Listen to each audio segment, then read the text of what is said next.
Alright, we are about to borescope number 5 cylinder. Let me unplug the fan. That way maybe the audio will be a little bit better.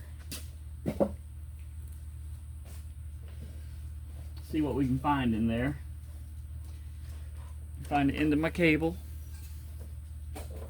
Let me see, give me just a second. Alright, we are about to borescope cylinder number 5, which is the same cylinder I had problems with before we rebuilt the engine.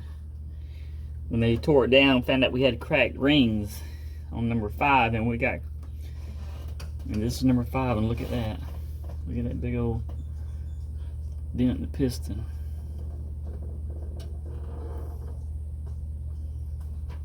Press the upper dent up.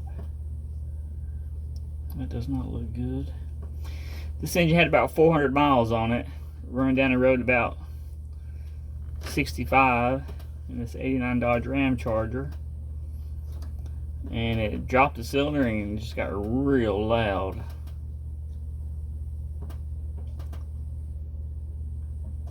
And we can see that right there does not look good.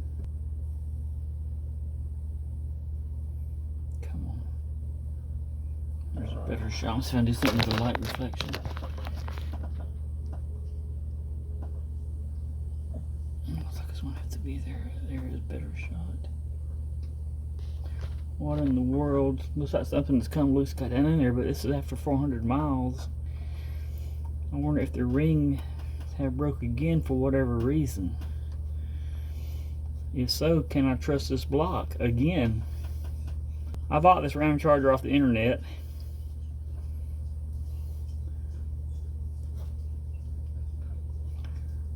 The engine looked freshly rebuilt, which it was. It didn't have many miles on it. But shortly after I had it, it dropped this cylinder. Or I think it was already dropped, it just wasn't bad.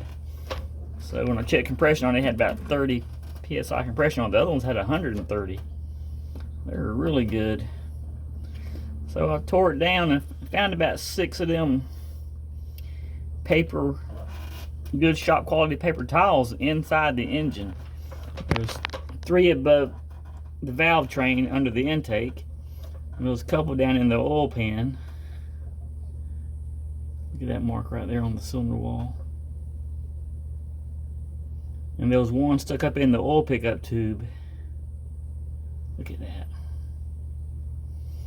So I don't know about the guy that rebuilt the engine. Of course, the machine shop didn't know anything about that guy, what he had done to the engine or what had happened to it originally. So we machined it, rebuilt it, put it back together, and put it back in the truck. And I got about 400 miles on it, and this happened. Let's see if I can change cameras. So I'll find something.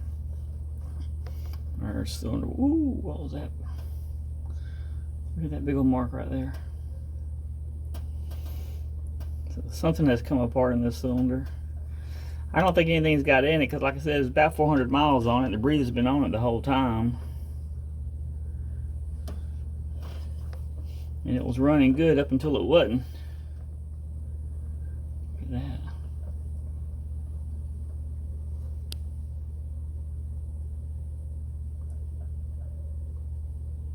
Look at them marks. What in the world?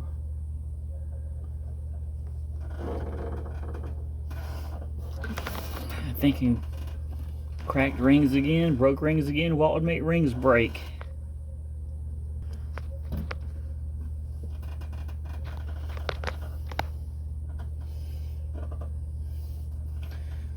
Look at all these marks. That's bad right there, whatever that is.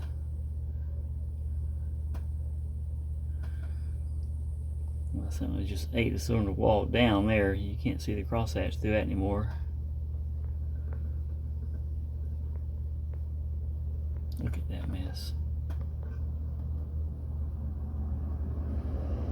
All kind of marks. I've got 0 compression on this cylinder now.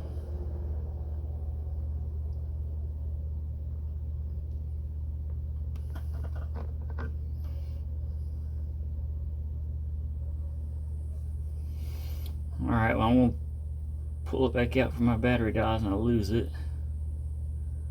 But we've seen what I didn't want to see, but we know what the problem is, and it's definitely going to come out again. And it's the middle of July. It's hot down here in Northwest Florida. It just sucks. But all right, well, we're gonna pull her out and see what we can do. I'll give you an update after I do it. All right, we bore scoped it. I'll give you the video in there. I'll see if I can attach it to this one. It should have the audio too. And I bought this Ramcharger over the internet from a dealer. The story was he bought it from a family. The guy that rebuilt it, I guess, had passed, and it had been sitting for years in a collection. When I got it, the tires still had the tits on them, and the date code was from 2014. So it had been sitting for a while. A very nice Ramcharger. The engine, like I said, on the outside looked new. You can see it's very nice. It's got 76,000 miles on it is what it shows. But it is, I really like it. And I was happy to get it running for them 400 miles, but man, it's a lot of work. That shouldn't be, but anyway, I'm gonna get this on YouTube and you guys can let me know what you think.